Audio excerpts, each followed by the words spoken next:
ដឹងថាគាត់នេះនិយាយលេងនិយាយមែនទេប៉ុន្តែបើសិនជាខ្ញុំអត់គ្រប់ទឹកទៀតខ្ញុំមិនដឹងយល់ពាក្យថាម៉េចគេហៅថាមនុស្សគ្រប់ទឹកមិនគេហៅថាមនុស្សមិនគ្រប់ទឹកទេខ្ញុំធ្លាប់ឮគេនិយាយថាមនុស្សដែលគាត់អត់គ្រប់ទឹកភាគច្រើនគឺគាត់ជាមនុស្សម្នាក់ដែលអសមត្ថភាពដែលពិការភាពទៅលើសតិអារម្មណ៍របស់គាត់បាត់បង់ការគិតនិយាយទៅការគិតរបស់គាត់ខ្សោយហ្មងអត់វែងឆ្ងាយទេពេលខ្លះគឺអត់អាចធ្វើអ្វីទៅខ្លួនឯងបានទេដោយសារតែយើងនិយាយថាគឺគាត់អសមត្ថភាពឬក៏ពិការភាពខាងបញ្ញាដូចអ្នកខមមិនខ្ញុំអញ្ចឹងស្តៀងគ្នាអញ្ចឹងគាត់ពិការភាពខាងបញ្ញាទៅគាត់ខមមិនថាខ្ញុំនឹងអត់គ្រប់ទឹកអីការគិតរបស់គាត់នឹងនៅខ្សោយគាត់ខ្វះសមត្ថភាពនៅក្នុងការគិតចឹងបានន័យថាគាត់ក៏អាចចាត់ទុកទៅអ្នកអត់គ្រប់ទឹកដែរបើសិនជាការគិតរបស់គាត់ខ្ពស់តែបន្តិចគាត់នឹងគិតឃើញថាអូម្នាក់នេះនៅផ្ទះមើលកូននេះប៉ុន្តែអាចរកប្រាក់ចំណូលចិញ្ចឹមគ្រួសារបានហើយអាចមើលថែកូនបានមានណាគេជួយសោះមានតែពីរអ្នកប្តីប្រពន្ធប៉ុន្តែអាចធ្វើទៅរួច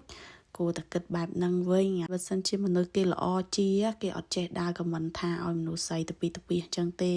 ព្រោះយើងជាមនុស្សប្រុសពាក្យអញហែងហ្នឹងប្រើនៅក្នុងគ្រួសារយើងទៅគឺយើងកុំនិយាយជាមួយនោះអត់ស្គាល់ព្រោះបើសិនជាមនុស្សបានឆ្លងកាត់ការអប់រំការចូលសាលាពាក្យអញហែងហ្នឹងគេមិនសូវជាប្រើទេជំនាន់ពីមុនមិនថាជំនាន់ពីមុនទេឥឡូវក៏យើងអាចប្រើដែរប៉ុន្តែយើងអាចប្រើជាមួយនឹងមនុស្សជិតស្និទ្ធមនុស្សស្គាល់គ្នាព្រោះសម្រាប់មនុស្សដែលយើងអត់ស្គាល់គ្នាយើងអាចប្រើពាក្យទាំងអស់ហ្នឹងបានទេព្រោះថាវាជាពាក្យដែលអត់ល្អស្ដាប់ហើយនៅក្នុងវីដេអូដែលខ្ញុំធ្វើទាំងប្រហែលណាខ្ញុំអត់ដែរប្រាប់បងប្អូនទាំងអស់គ្នាថាខ្ញុំនិយាយត្រូវគ្រប់រឿងឬក៏ល្អអត់ខ្ចោះអីទេអញ្ចឹងហើយបានខ្ញុំចាប់យកមេត្តាមួយដែលខ្ញុំនិយាយពីរឿងគ្រួសារខ្ញុំព្រោះថាពេលខ្លះទៅខ្ញុំអាចនិយាយលើសលួសឬក៏អាចនិយាយមិនល្អមិនតំណងប៉ុន្តែវានៅក្នុងគ្រួសារខ្ញុំ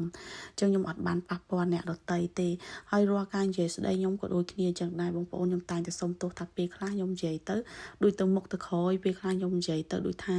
រៀងលេងសើចច្រើនហើយនិយាយទៅពេលខ្លះទៅភ្លេចមុខភ្លេចក្រោយដោយសារខ្ញុំប្រាប់បងប្អូនថា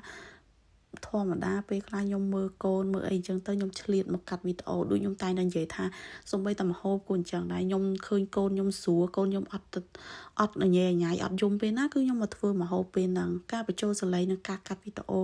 ក៏ដូចគ្នាដែរពេលខ្លះទៅខ្ញុំឃើញកូនខ្ញុំគេងឬក៏ឃើញកូនខ្ញុំពងតែញ៉ាំអញ្ចឹងទៅខ្ញុំឆ្លៀតរត់មកកាត់វីដេអូអញ្ចឹងពេលខ្លះភ្នែកនៅកញ្ចឹងកនិយាយអីអញ្ចឹងទៅពេលខ្លះទៅក៏ខុសអញ្ចឹងពេលខ្លះខ្ញុំសុំការអធិស្ឋានពីបងប្អូនអញ្ចឹងពេលខ្លះទៅខ្ញុំនិយាយហើយខ្ញុំដឹងខ្លួនខុសក៏ខ្ញុំកែអីចឹងទៅប៉ុន្តែវាអត់ធ្ងន់ធ្ងរទេគ្រាន់តែក្នុងវីដេអូហ្នឹងខ្ញុំនិយាយថាខ្ញុំហៅមកទេផ្លោកតាប៉េងប៉ោះប៉ុន្តែខ្ញុំនិយាយបានបន្តិចខ្ញុំក៏សួរបងប្អូនទាំងអស់គ្នាថាមិញខ្ញុំដូចបញ្ចូលសលេងខុសតែខ្ញុំអត់បានស្ដាប់ម្ដងទៀតទេដោយសារវាដល់ពេលវេលាដល់ម៉ោងផុសអីចឹងទៅក៏ទៅព្រោះអីខ្ញុំដឹងថាការនិយាយរបស់ខ្ញុំវាអត់មានប៉ះពាល់អ្នកណាទេអញ្ចឹងពេលខ្លះខុសខ្លះត្រូវខ្លះបងប្អូនយោគយល់ប៉ុន្តែដល់ពេលចេញខមមិនមកអញ្ចឹងពេលខ្លះមិនចង់បកស្រាយទេប៉ុន្តែគាត់ថាពេលខ្លះ